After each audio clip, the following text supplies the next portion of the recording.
A warm welcome to today's talk, Saturday the 17th of December. Now, I'd been reading about this article in the popular press and on various social media places about a study which purported to show that people that were unvaccinated against COVID-19 were 72% more likely to be involved in a traffic accident. Now, I just assumed that this was a joke, but it actually turns out it's not.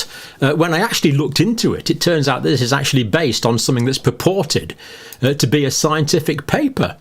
And here it is. It comes largely from workers in Toronto, and it's published in the American Journal of Medicine, and it's a full scientific paper.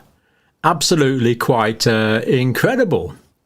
And for example, here they're pointing out that people that are of no vaccine get more accidents than people that have had the vaccine over a period of a month. This is not a joke. This is actually purported to be a genuine scientific paper. And I really feel that these authors and the American Journal of Medicine have done themselves no favour at all with this. Now, they do claim, of course, that the study is a correlation. They're not saying it's causal, but there is a but here, because they actually put forward this diagram as well here, where they actually point out potential causal mechanisms. And I'm not going through this at all; it's quite weak. But while they actually say that this is a correlation study, they actually do try and give some potential causal mechanisms. Now, it's a population study, over 11 million people. Quite how they got the data, I don't know. You and I can't get access to the data, of course. It's not public domain data. But they give these reasons why it's good data and that they attest to the validity of this data. So I think we can accept that. But pity that it's not open to public access, therefore peer review. Talking about peer review, it really makes me wonder what the peer reviewers were thinking when they looked at this article. But there's a few factors. So 72% more likely to have an accident if you are unvaccinated. In other words, vaccination against COVID is protecting against accidents, according to this line of thinking. But there's a few things to look at, and I'm going to look at this in quite a lot of detail, but not in this short video. This is just a bit of an introduction. So in Canada, in 2021, when this data is referring to, people that were unvaccinated weren't allowed to use public transport. A lot of public transport in Canada anyway, planes, trains, buses. So they were forced to rely on cars, so they were going to be travelling more. And the unvaccinated, it turns out, in Ontario were more likely to work, the vaccinated in Ontario were more likely to work remotely. So people that were unvaccinated were more likely to have to travel in to work. And again, I've got evidence for this that's in the description. So, for example, over 65s had a very low accident rate, but of course they don't commute. They don't commute to work. Now, it turns out that this data, and they look at over 6,000 accidents, includes drivers, passengers and pedestrians. So are they seriously trying to make the point that COVID vaccination protects pedestrians against road traffic accidents? It really is a bit bizarre, and there was nearly as many pedestrians involved in the study as there were drivers, as well as passengers. Now, they classed people unvaccinated for 14 days after the vaccination. But the study only lasted for 1 month. So if people had been vaccinated, they were classed as unvaccinated for 14 days after the vaccination. Now, this could completely, all you would need is about at most 700 people to have been misclassified out of this over 6,000, and that would completely invalidate this data, utterly, completely invalidate the results. Another thing that's slightly more disturbing, really, deaths at scene, when people died at the scene, were excluded. And this actually works out that it excludes 84% of the deaths in the study.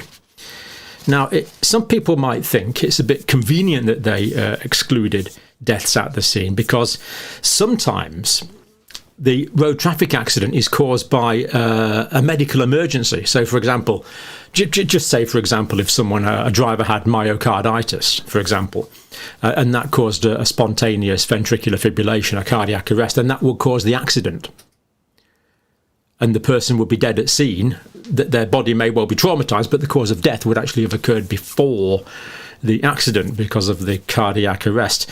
They were excluded from the study, completely excluded from the study. I'll leave you to draw your own conclusions from that.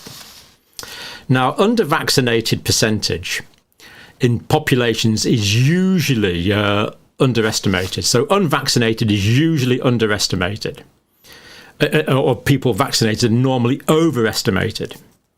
And now that means that the rate of anything will appear higher or overestimated in people that are unvaccinated. So it doesn't matter what it is if you're comparing vaccinated and unvaccinated. So you could have, you could say that people who are unvaccinated have a greater liking for porridge in the morning or whatever. So because the unvaccinated percentage is usually underestimated and the vaccinated percentage is usually overestimated, the rate of anything will appear higher or overestimated in the unvaccinated, in this case, road traffic accidents. And the rate of anything will appear underestimated in the vaccinated. So really quite an amusing study if it wasn't so serious. That this actually gets into the medical literature really is quite bemusing. And that's just a very quick romp through that. I'll just point out some of the factors that the authors suggested. They suggested distrusting government might be a factor. In other words, people that distrusted government were more likely to be involved in road traffic accidents, as well as less likely to be vaccinated. Some people might think that's offensive. Belief in freedom might be a factor. This awful thing, this belief in freedom, dearie me. Imagine believing in freedom. But that might be a factor that makes people less likely to be vaccinated and more likely. So people that believe in freedom are more likely to be involved in road traffic accidents.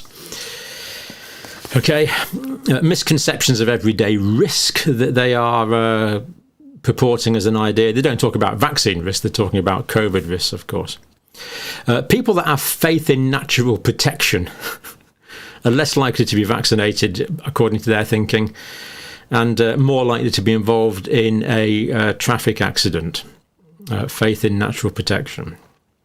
Antipathy towards regulation. Chronic poverty is another factor they propose. Again, saying this makes people less likely to be vaccinated, more likely to be involved in an accident. Exposure to misinformation. Political identity. So are they really saying that your political identity influences your likelihood of being involved in a road traffic accident? Is that really what they're purporting here? And this is in the published medical literature. It really is quite incredible.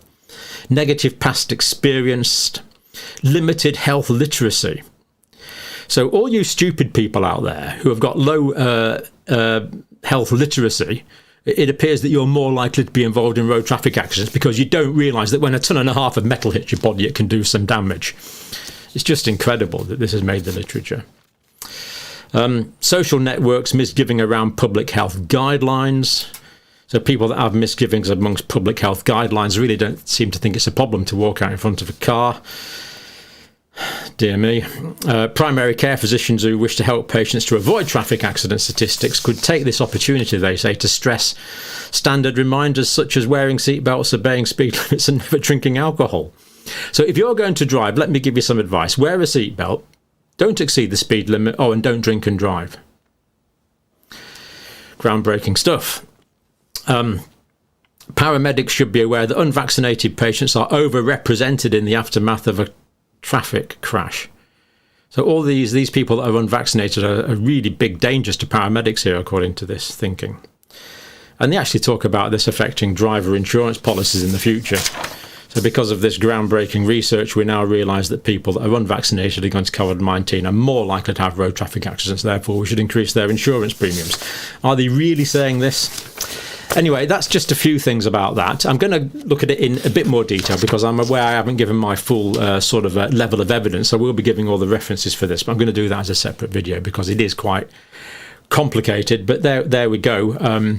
Needless to say, we don't accept this contention that COVID-19 is associated with failure to take COVID-19 vaccine is associated with increased risk of road traffic accidents, and it's done the medical literature and the credibility of science no good at all, in my view, that this has been published.